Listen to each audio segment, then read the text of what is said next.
जंग के 38 दिन क्या घिर गए पुतिन। नमस्कार, आपके साथ मैं हूं शुभांकर मिश्रा और यह सवाल इस वक्त दुनिया के जहन में है क्योंकि बड़ी खबर आपको बता दें। खबर यही है कि 38वें दिन ये कहानी निकलकर सामने आ रही है कि कीव में हालात में सुधार हो रहा है, लेकिन पुतिन के देश में यूक्रेन ने हमला कर दिया। ऐसी बड़ी बातें निकल कर आई। हालांकि अगर आप कीव पर नजर दौड़ाएंगे तो खबर यह आ रही है कि कीव में रेस्टोरेंट खुले हैं और चीजें धीरे धीरे बेहतर हो रही है, लेकिन कीव में जहां शांति है तो वहीं आग जो है वो बाकी जगहों पर लगी हुई है। कई और जगह है जहां पर यह आग लगी हुई है और उसका असर अब इस युद्ध में देखने को मिल रहा है।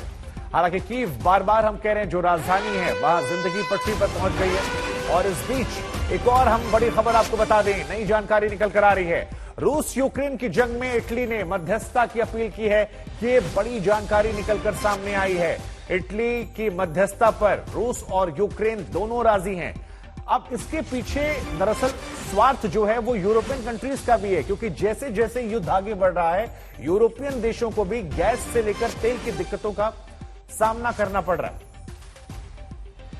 अब कई खास मेहमान भी हमारे साथ इस कार्यक्रम में जुड़ रहे हैं। हमारे साथ यूके देवनाथ सर जुड़ रहे हैं, ग्रुप कैप्टन हैं, आपका बहुत बहुत स्वागत है। इसके अलावा lieutenant colonel GS Sodhi sir हमारे साथ जुड़ रहे हैं, डिफेंस एक्सपर्ट हैं, आपका भी बहुत बहुत स्वागत है। गीत और हमारे साथ दो और सहयोगी भी हमारे साथ हैं। गौरव सावंत इरपिन में हैं और मारियोपोल से आपको गीता नजर आ रही हैं। लेकिन गौरव, सबसे पहले मैं आपके पास आऊंगा क्योंकि कहा जा रहा है कि कीव में शांति है। कीव में दिनचर्या जो है वो आमतौर पर बिल्कुल पहले की तरह शुरू हो गई है, लेकिन जहां इरपिन में आप हैं, क्योंकि कीव का द्वार वो है, वहां स्थिति क्या है, जरा एक बार समझाइए, बताइए और इरपिन की तस्वीरें भी दिखाइए।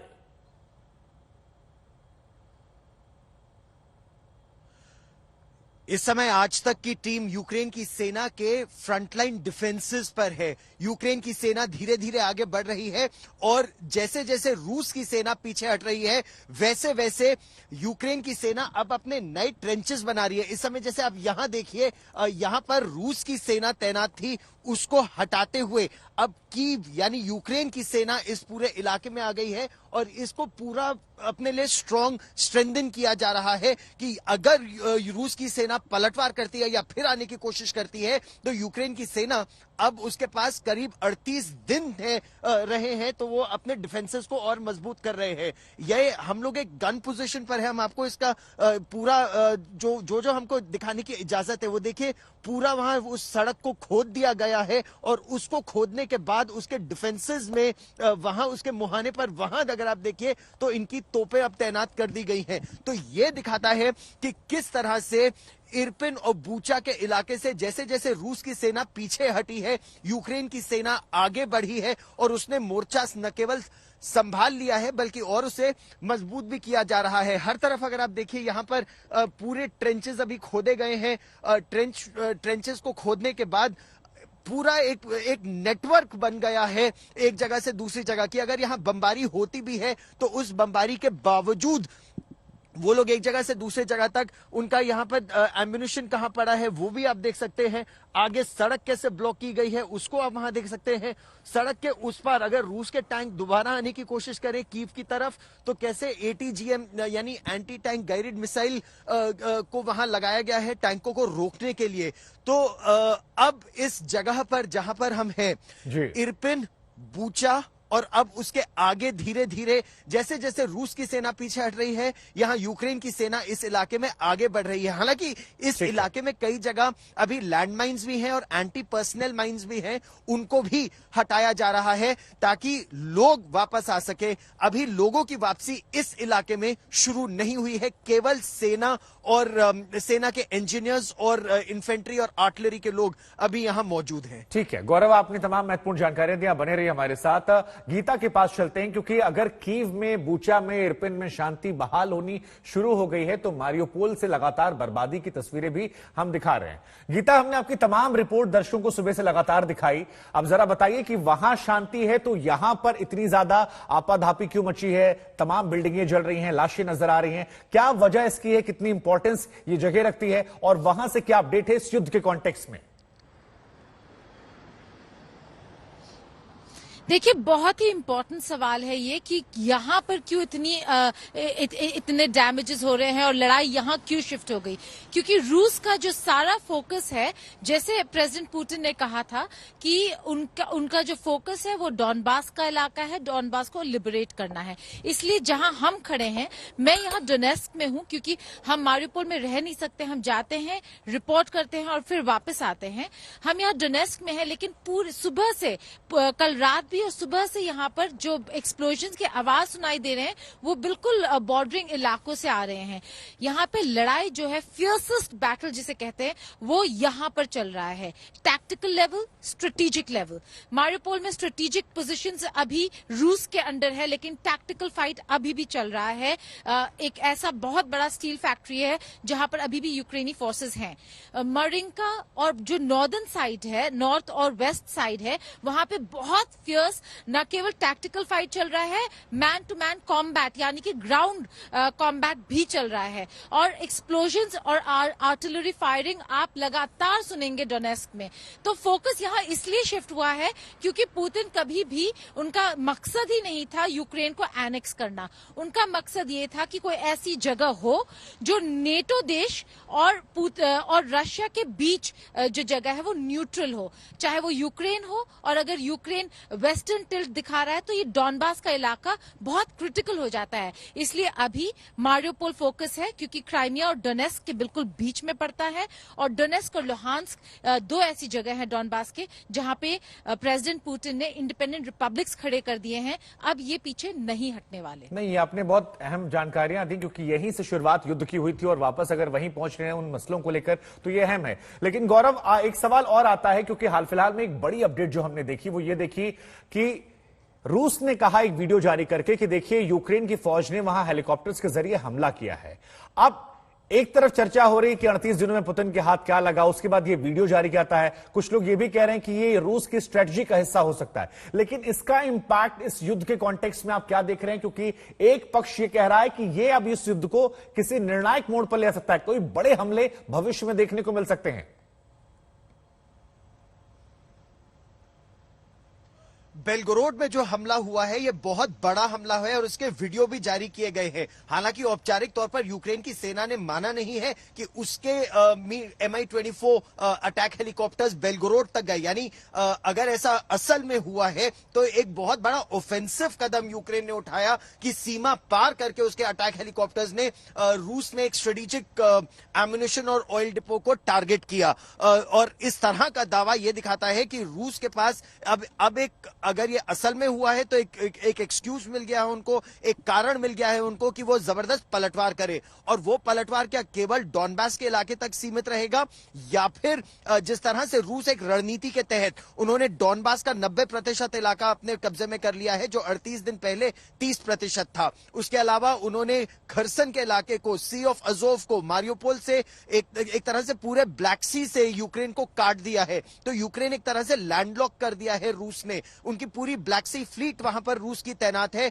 जो कोई रसद सामग्री यूक्रेन में नहीं आने देना चाह रही है। तो एक साउथ और ईस्ट में रूस का वर्चस्व स्थापित होता दिख रहा है और नॉर्थ में रूस का दबाव बहुत ज्यादा बना हुआ है। नॉर्थ और यहां जहां वेस्ट में हम इस समय हैं, इरपिन के इलाके में, तो यहां इरपिन और बूचा में जैसे जैसे यूक्रेन की सेना आगे बढ़ रही है, उसे तबाही की वो तस्वीर दिख रही है। और वो डर, वो आशंका कि जो मारियोपोल में हुआ, जो इरपिन बूचा में हुआ, क्या वो कीव में आने वाले समय में हो सकता है, ये खतरा लगातार बना हुआ है। ये आपने बहुत अहम जानकारी दी। राजेश पवार भी हमारे साथ जुड़े हैं। राजेश, आप जरा ये समझाइए हमारे दर्शकों को कि अगर ये शांति प्रक्रिया के तहत कीव से वो फौज आगे बढ़ी है जिसका जिक्र किया गया इस्तांबुल के बाद, तो फिर ये लैंड माइंस बिछाने की जरूरत क्या पड़ती है? और आज एक खबर जिसको लेकर ज़ेलेंस्की सवाल किया गया कि जो ये हमला हुआ क्या यूक्रेन ने किया, उन्होंने खामोशी अख्तियार की। इस खामोशी के मायने क्या है? क्योंकि यूक्रेन की फौज मना कर रही थी, रूस दावा कर रहा है, लेकिन ज़ेलेंस्की की खामोशी ने फिर कई तरह के संकेतों को हवा दे दी है। देखिए शुभांकर, एक बड़ी पजलिंग चीज जो सामने आ रही है, रूस अपने आप, उसे अपनी पूरी सेना, पूरा साजो सामान, इक्विपमेंट कीव के आसपास के पूरे इलाके से, चर्निहिव के आसपास के पूरे इलाके से और चेर्नोबिल से हटा लिया है। उसने पूरी सेना को विड्रॉ कर लिया है, जिसको यूक्रेनियन सेना बोल रही है कि ये उनकी विजय है। लेकिन मुझे लगता है इसमें कहीं ना कहीं टैक्टिक्स इन्वॉल्व है, कहीं ना कहीं रूस का एक प्लान इन्वॉल्व है। देखिए, ये बड़ी अजीब बात है कि जिन्होंने इतनी मुश्किल से इतनी लड़ाई करने के बाद उस इलाके पे कब्जा हासिल किया था, कीव के चारों तरफ, चेन्नई के चारों तरफ, और वो एकदम से उन्होंने पूरा इलाका छोड़ दिया है। और फिर एक ये फॉल्स फ्लैग ऑपरेशन हुआ है, जो मुझे लगता है कि फॉल्स फ्लैग ऑपरेशन है, जो बेलोगोर्द में हुआ है, ये ऑयल डिपो पे। इन चीजों को कहीं ना कहीं जोड़ के देखने की जरूरत है। अगर वो फॉल्स फ्लैग ऑपरेशन है और जिस तरह से उन्होंने पूरे यहां से सैनिक हटाए हैं, हो सकता है, मैं ये नहीं कह रहा कि होगा, लेकिन हो सकता है रूस वहां कोई ऐसा बड़ा हमला करने की फिराक में है हवा से। वो केमिकल हो सकता है, न्यूक्लियर हो सकता है, देखिए पॉसिबिलिटी बहुत कम है, लेकिन ये देख के ऐसा लगता है कि जब वो हमला कीव या चार्नी हाईवे पे होगा, उसका अपना कोई सैनिक वहां उपस्थित नहीं होगा और उनको कोई भी कैजुअलिटीज नहीं होंगी, उनके कोई अपने खुद के आदमी हताहत नहीं होंगे। एक बहुत लंबी बात बोल रहा हूं मैं, इसकी पॉसिबिलिटी कम है, लेकिन ये की पॉसिबिलिटी हो सकती है। दूसरी चीज जो है, जो इन्होंने यहां से सैनिक हटाए हैं, रूस अपनी फौज को वहां से पूर्व में लेके जाएगा दोनबास के इलाके में उसको कब्जा करने के लिए। लेकिन ये एक और स्ट्रेटेजी का हिस्सा हो सकता है कि क्योंकि उन्होंने कीव और चर्निया का पूरा इलाका खाली कर दिया है, तो यूक्रेनियन फौज जिसने कीव को बहुत बुरी तरह से रीइंफोर्स कर दिया था, पूरा बीफ अप कर दिया था किसी भी तरह के हमले के लिए, अब ये फौज वहां से निकलेगी। इसका मतलब कीव में जो डिफेंसेस है कमजोर पड़ जाएंगी, क्योंकि ये फौज निकल के अभी यूक्रेनियन फौज दोनबास के इलाके में जाएगी, और जब ये मूवमेंट करेंगे कीव से दोनबास के इलाके में, उस वक्त रूस के पास ये मौका होगा इनको खत्म कर देने का बीच के इलाके में, जब ये मूवमेंट करेंगे कीव के बाहर। तो ये रूस की एक स्ट्रेटेजी का हिस्सा हो सकता है, और यूक्रेन इस वक्त समझ रहा है, इसीलिए वो बार बार डिनाई कर रहा है कि उन्होंने बेलोगोर्द में जो ऑयल डिपो है उसमें उनका कोई रोल नहीं है। शुभांकर नहीं तो राजेश, मैं आपके पास, गीता के पास और गौरव के पास आऊंगा, लेकिन इस बीच एक बड़ी खबर आ रही है, पहले खबर का जिक्र कर लेते हैं। खबर यह है कि रूसी सेना कीव, चेर्निहाइव, चेर्नोबिल से पीछे हटी, जैसे कि हमारे तमाम संवाददाता इस खबर को लेकर बार बार आपको जानकारी दे रहे थे। क्यों पीछे हटी है वो ये भी आपको समझा रहे थे, अलग अलग पहलू जो थे वो ग्राउंड जीरो से आपको समझा रहे थे। लेकिन फिलहाल बड़ी खबर यही है कि रूस यहां पर अब तक का सबसे बड़ा हमला कर सकता है, और ये उसकी स्ट्रेटजी का एक बहुत बड़ा हिस्सा हो सकता है। राजेश भी बार बार ये कह रहे हैं कि रणनीति के तहत रूस की फौज जो है वो पीछे हट रही है। राजेश, फिर एक सवाल मैं आपसे गीता के पास जाने से पहले आपसे फिर पूछ लेता हूं, तो जो ये लोग सवाल उठा रहे हैं कि 38 दिन बाद भी पुतिन के हाथ खाली हैं, क्या ये केवल प्रोपेगेंडा वॉरफेयर का हिस्सा है? क्योंकि आपकी बातें सुनकर लग रहा है कि रूस के पास एक पूरी स्ट्रेटजी है और उस स्ट्रेटजी के तहत वो धीरे धीरे आगे बढ़ता जा रहा है। देखिए शुभांकर, कुछ भी डेफिनेटिव कहना पॉसिबल नहीं है, हम सिर्फ गेस कर सकते हैं, हालात देख के अंदाजा लगा सकते हैं, एनालाइज कर सकते हैं, कुछ भी पक्के तौर पर कहना संभव नहीं है, ये सिर्फ एक एनालिसिस है।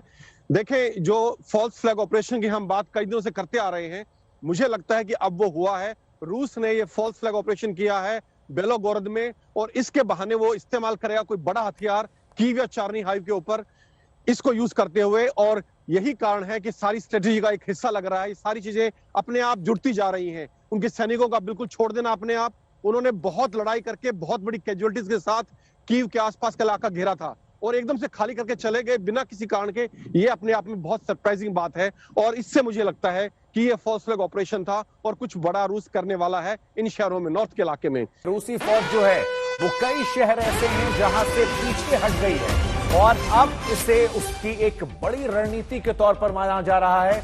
रूसी सेना कीव, चेर्निहाइव, चेर्नोबिल, ये तमाम वो शहर जहां से पीछे हटी है, और इसके बाद अब यह अनुमान लगाया जा रहा है कि ऐसा हो सकता है कि रूस अब तक का सबसे बड़ा हमला कर दे या कोई बड़ी तैयारी के साथ वापसी करे। क्योंकि ये सवाल और ये बात किसी को समझ नहीं आ रही कि आखिर इतनी बड़ी जंग के बाद जब कीव पर कब्जा हो जाता है, कीव को चारों तरफ से घेर लिया जाता है, उसके बाद एकाएक वहां से रूसी फौज क्यों हट जाती है।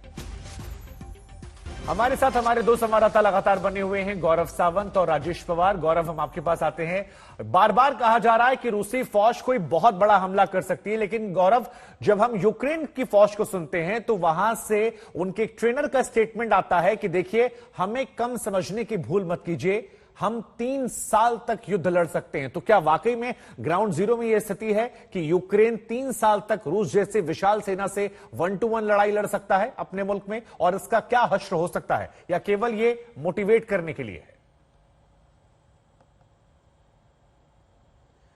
देखिए 3 साल तक लड़ सकते हैं, निर्भर करता है किस तरह की, क्या ये ऑल आउट वॉर की बात कर रहे हैं, क्या ये लिमिटेड वॉर की बात कर रहे हैं, या ये अर्बन वॉरफेयर की बात कर रहे हैं, जिसकी इस समय तैयारी चल रही है। इस समय जहां मैं हूं, आप इस पोजीशन को देखिए, इस तरह की ट्रेंचेस यहां पूरी तरह से खोद दी गई हैं, और इस तरह की ट्रेंचेस की इन्हीं नालों के जरिए या इन्हीं ट्रेंचेस के जरिए चलकर सेना अपने आप को सस्टेन कर सकती है। अगर ऊपर से बमबारी भी हो रही हो तो यहां पर प्रोटेक्शन का काफी मैकेनिज्म उनके पास मौजूद है।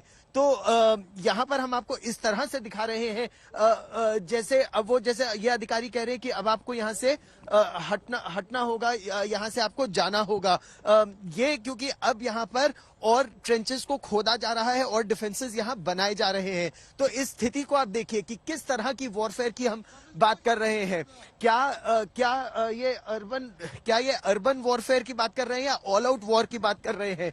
तो ऑल आउट वॉर की अगर बात करें तो ऑल आउट वॉर के लिए इनके पास अभी तैयारी उतनी समय की नहीं है, लेकिन लिमिटेड वॉरफेयर के लिए इनके पास जबरदस्त तैयारी है। जिस तरह की javelin anti tank guided missiles इनके पास आई हैं, जिस तरह की स्टार स्ट्रीक मिसाइल इनके पास आ रहे हैं, जिस तरह से स्विच ब्लेड और हमने यहां पर कुछ ऐसे हथियार देखे भी हैं, जिस तरह के हथियार इनके पास आ रहे हैं, उससे ये जबरदस्त लड़ाई लड़ सकते हैं। Unmanned combat aerial vehicles, kamikaze drone, Bayraktar drones जो टर्की से आए हैं, तो उस तरह के हथियार से ये डिस्ट्रप्टिव टेक्नोलॉजी का इस्तेमाल करके रूस जैसी महाशक्ति को भी पीछे करने में सक्षम है। 38 दिनों तक इन्होंने कर दिया है, लेकिन अगर ऑल आउट वॉर रूस की तरफ से हुआ, जिस तरह मारियोपोल पर हमले हुए, अगर उस तरह के हमले कीव पर होने लगे, तब कितनी देर ये देश टिक पाएगा, वो एक अलग प्रश्न होगा। शुभांकर, बिल्कुल बिल्कुल, ये तमाम महत्वपूर्ण जानकारी आप दे रहे हैं। आप लगातार बने हुए रिपोर्ट में। हम राजेश के पास भी जाएंगे। राजेश को लेकर एक बार फिर बता दें कि लगातार पहले दिन से वो रिपोर्ट कर रहे हैं और हमने बार बार कहा कि फौज को वो समझते हैं क्योंकि वेटरन है। राजेश, मैं आपसे सवाल भी लूंगा, लेकिन उससे पहले दर्शकों को बता दें कि रूस के विदेश मंत्री सर्गेई लावरोव जो हैं वो दिल्ली में थे। प्रधानमंत्री नरेंद्र मोदी को जंग की सारी जानकारी देने के साथ एक बड़ा बयान भी दिया कि भारत रूस यूक्रेन के बीच मध्यस्थता कर सकता है। This day, our Western colleagues would like to reduce any meaningful international issue to the crisis in Ukraine. You know our position. We do not hide anything, and we appreciate that India is taking this situation in the entirety of facts, not just in a one-sided way. So I look forward to our discussions, and thank you very much for your hospitality once again.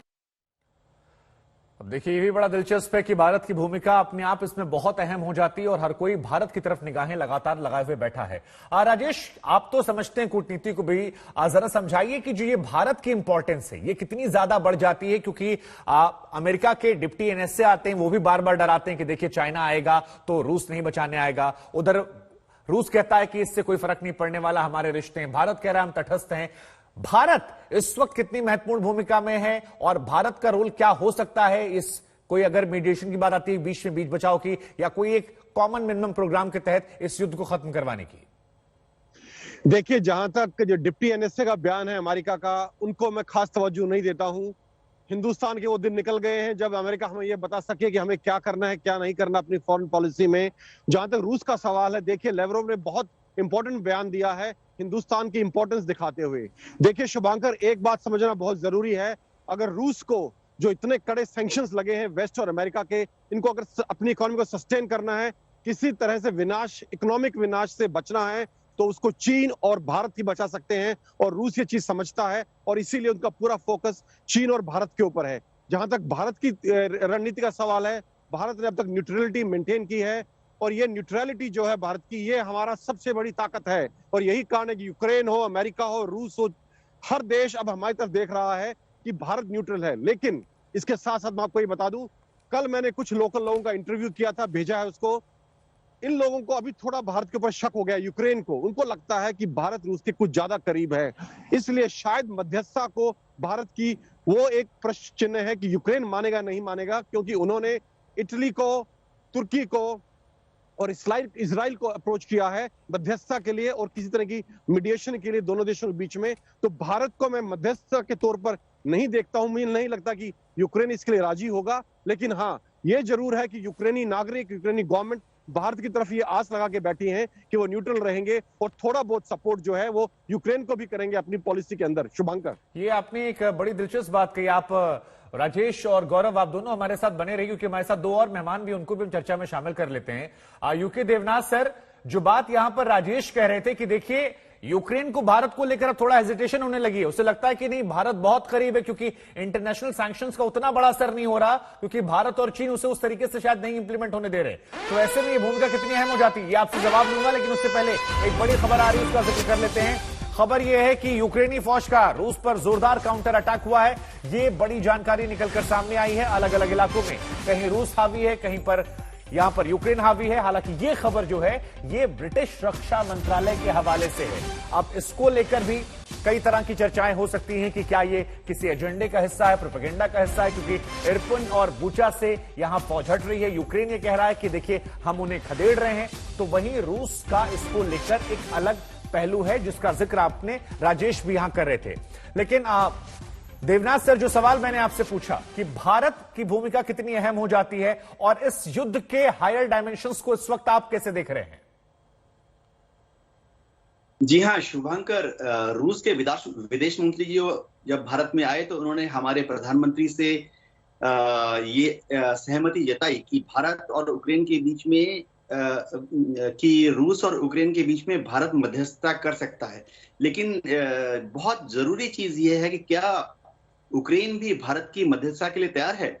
जब 24-25 फरवरी को रूस ने Ukraine पर हमला शुरू किया था, उस वक्त यूक्रेन के जो एम्बेसडर दिल्ली में हैं, उन्होंने भारत सरकार से ये रिक्वेस्ट की थी कि भारत रूस पर दबाव डाले कि रूस तुरंत युद्ध विराम करे। इस तरह से ही राष्ट्रपति जेलेंस्की ने भी भारत की सरकार से ये अपील की थी पर्सनली कि भारत रूस पर दबाव डाले कि युद्ध विराम करे। तो मेरा ये मानना है कि यूक्रेन इस वक्त चाहता है कि भारत रूस पर युद्ध विराम के लिए दबाव डाले। दोनों पक्षों के बीच में मध्यस्थता करने के लिए अभी तक यूक्रेन ने भारत को नहीं बोला है जी। इसमें कुछ लॉजिस्टिकल डिफिकल्टी भी हैं। देखिए, अगर भारत को मध्यस्थता करनी है, ठीक है सर, मैं आपके पास आता हूं। आप जो बात कह रहे हैं ये बात अहम है, लेकिन एक सवाल मेरे मन में बार बार और आ रहा है, क्योंकि लेफ्टिनेंट कर्नल JS सोडी सर, जरा ये समझाइए कि जो बात बार बार हम ग्राफिक्स के जरिए भी दिखा रहे हैं कि रूस यहां पर स्ट्रेटजी के तहत पीछे हट रहा है और हो सकता है कोई बड़ा अटैक कर दे, जिसका जिक्र राजेश भी कर रहे थे। एक तरफ खबर यह भी आ रही कि अमेरिका ने केमिकल हथियारों की बात को भी मान लिया है। अब जब ये दोनों विनाशक हथियारों का जिक्र आता है, काउंटर अटैक का जिक्र आता है, क्या देख रहे हैं भविष्य आप यूक्रेन का 38वें दिन जब हम और आप बात कर रहे हैं? जय हिंद शुभांकर जी। शुभांकर जी, ये युद्ध 9 मई से पहले किसी हालत में खत्म होना है, क्योंकि हर साल 9 मई को रूस में विक्ट्री परेड या जीत का जलसा होता है, जिसमें रूस दूसरे विश्व युद्ध में जर्मनी के ऊपर जीत का जश्न मनाता है हर साल। तो अब ये लड़ाई अंतिम पड़ाव में है, और जो ये रूस की सेना का कीव से वापसी है, ये एक रणनीति के तहत है। अब जेलेंस्की के सामने 3 ही ऑप्शन है। एक, या वो रूस के सामने आत्मसमर्पण कर दें, दूसरा, या वो रूस की सारी बातें मान ले, या तीसरा, रूस ने अगर देखा कि जेलेंस्की दोनों में से कोई ऑप्शन नहीं कर रहा है, तो रूस परमाणु या रासायनिक बम इस्तेमाल करने से चूकेगा नहीं। हमें याद होगा 24 फरवरी को जब रूस यूक्रेन की धरती पे हमला बोल रहा था, तब पुतिन ने पूरे विश्व को एक टेलीविजन एड्रेस में बोला, 2 मुख्य बातें बोली। पहला कि अगर कोई भी देश ने यूक्रेन की मदद की तो मैं उन्हें ऐसा सबक सिखाऊंगा कि उन्होंने अपने इतिहास में ये कभी सबक नहीं देखा होगा। तो ये सारी चीजें अब उस पड़ाव पे आ रही हैं। आपने एक अच्छा एंगल दिया है, आपने एक अच्छा एंगल दिया है, और इसको लेकर मुझे लगता है कि मुझे उन 2 लोगों से बात करनी चाहिए जो ग्राउंड जीरो पर हैं, राजेश और गौरव सावंत। गौरव, देखिए आपने यहां पर सोडी सर को सुना, वो कह रहे हैं कि देखिए 9 मई वाली जो थ्योरी है, जिसका जिक्र काफी पहले भी हो रहा था कि वहां तक खत्म हो सकता है, लेकिन क्या ग्राउंड जीरो पर आपको लग रहा है कि ये युद्ध दूसरी ओर जा रहा है, जहां पर रूस के पास ये ऑप्शन है कि 9 मई के पहले खत्म हो जाएगा, या लग रहा है कि नहीं ग्राउंड की थ्योरी कुछ अलग है? ग्राउंड की स्टोरी अलग है। 9 मई तक खत्म करने के लिए रूस को या तो बहुत बड़े मिसाइल अटैक्स करने होंगे कि या राष्ट्रपति जेलेंस्की की सत्ता को हटाने का कोई और उपाय करना पड़ेगा। लेकिन जिस तरह से ये 38 दिन ये युद्ध चला है, इससे तो यही लगता है कि अभी बढ़त एक तरह से यूक्रेन के हाथ में है इस क्षेत्र में। अब मैं कीव और कीव के आसपास के इलाके की ही बात कर रहा हूं, जहां पर उत्तर में चेर्नोबिल से भी पीछे हट गई है रूस की सेना और यहां कीव, इरपिन, बूचा से भी पीछे हट गई है रूस की सेना। हालांकि दक्षिण और पूर्व में रूस का वर्चस्व है। मारियोपोल में अभी कुछ समय पहले हमको ये जानकारी मिली थी और जिन अधिकारी से हम बात कर रहे थे उन्होंने ये जानकारी दी थी कि कीव और आसपास की कुछ सेना मारियोपोल के काउंटर अटैक्स के लिए जा रही है, लेकिन ये केवल स्पेशलाइज्ड फोर्सेस हैं, स्पेशलाइज्ड ऑपरेशंस के लिए जा रहे हैं।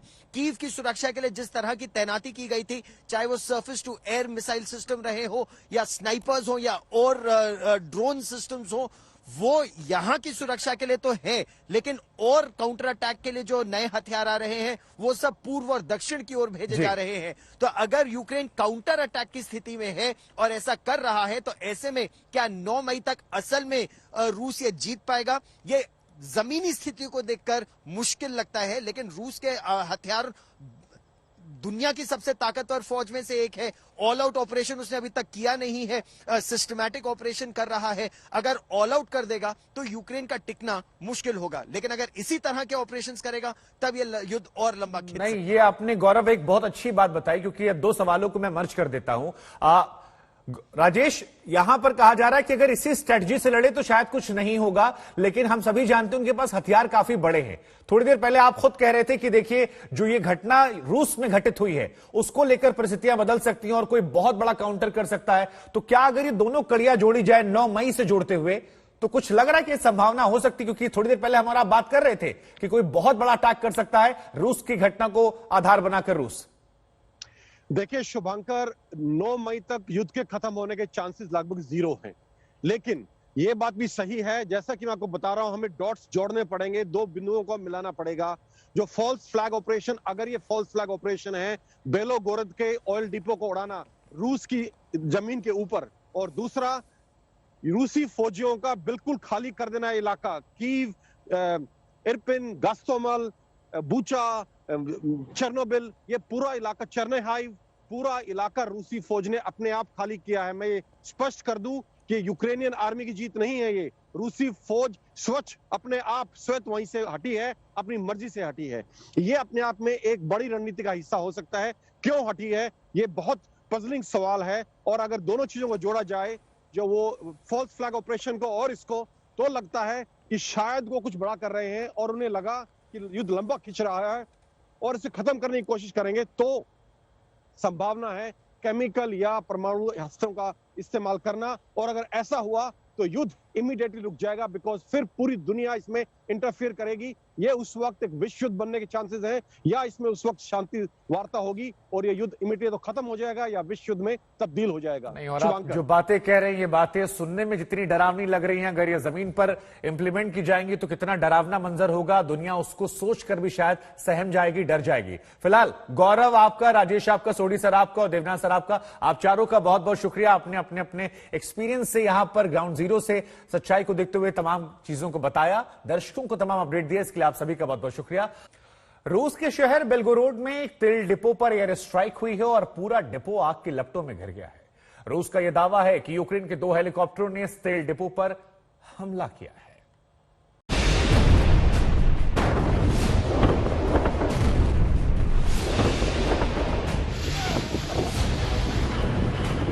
तारीख 1 अप्रैल, वक्त सुबह के 5:45।